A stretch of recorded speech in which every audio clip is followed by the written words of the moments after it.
All right, hey guys, how's it going? Good to be back. And today I just wanted to do a quick video on one of the new features in the 3.9 firmware update. Yes, another update. Looks like there's a lot to dig into there. But today we're just going to stick with one simple one, and that is the time signature.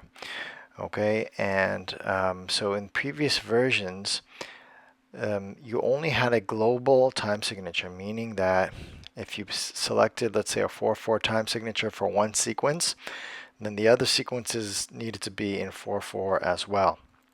You couldn't change it up, like have one sequence 4/4 and one sequence 3/4, and that is kind of a drag because I've had songs where I switch up the time signature kind of in the middle of the song or as a bridge or as a break or whatever, and it's really useful. Sting does it all the time. He goes from like a 4/4 to a 5/4 or even more complex time measures. So now with 3.9 you can assign a specific time signature to each sequence, and that way when you put sequences together in song mode, it will automatically switch, or it'll keep that time signature that you set. So that's really powerful, and the way to do it is it's really simple. So as I've shown in one of my previous shorts, if you go to your main page and your time signature is kind of hidden, but it's in plain sight, but it's hidden. It's right here. Let me show you again. Right over here, you see 4/4. So if you press that, you have the option to change the time signature to pretty much any time signature you want it to be. So you can have 3/4 or like 6/8, etc. And so let's bring it back to 4/4. Now when we switch the sequence and go to sequence 2, you can have a separate time signature, or a dedicated time signature for that sequence. So I had set this one to 3/4. All right, and we can cancel. And I'm just going to show you like a quick example of how it sounds. We'll go to the arranger.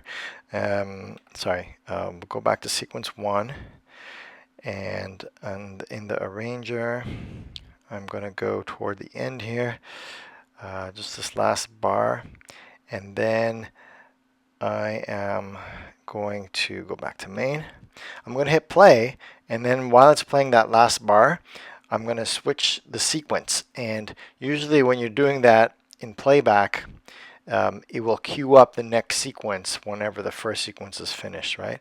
And so you're going to see I have a beat that's really bad, but it's in 3/4, and you're going to see that it's going to change from this 4/4 beat to the 3/4. All right, so let's play it. I hope this works.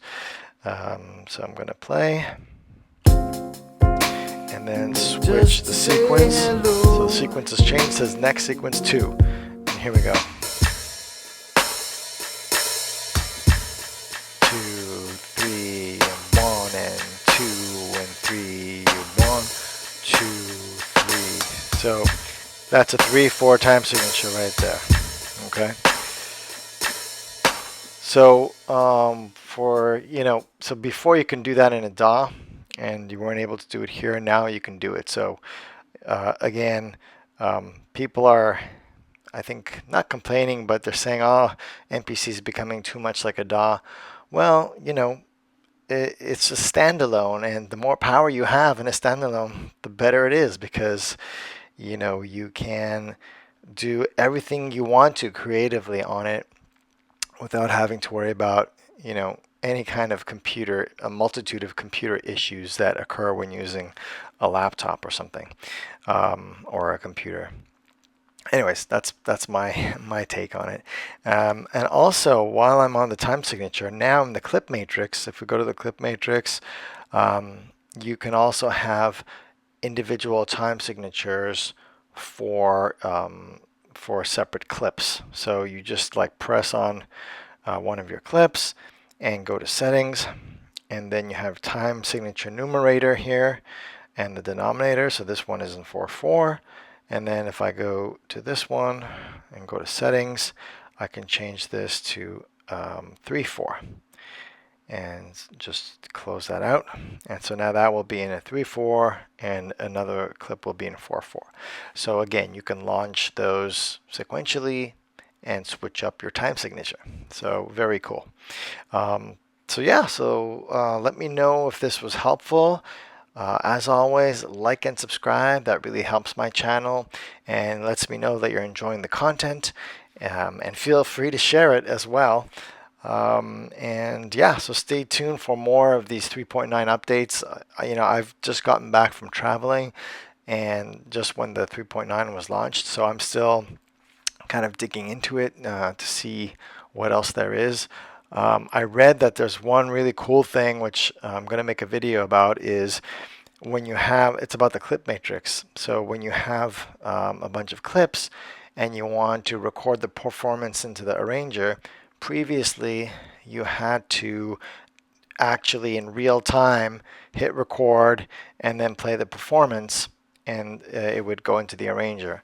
Now what you can do is you can copy an entire row into the arranger, and it will be as if it was played out and recorded, but you don't have to sit through that, it playing out and being recorded.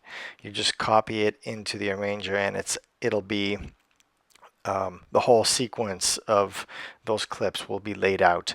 But anyways, I'm going to make a video for that, promise.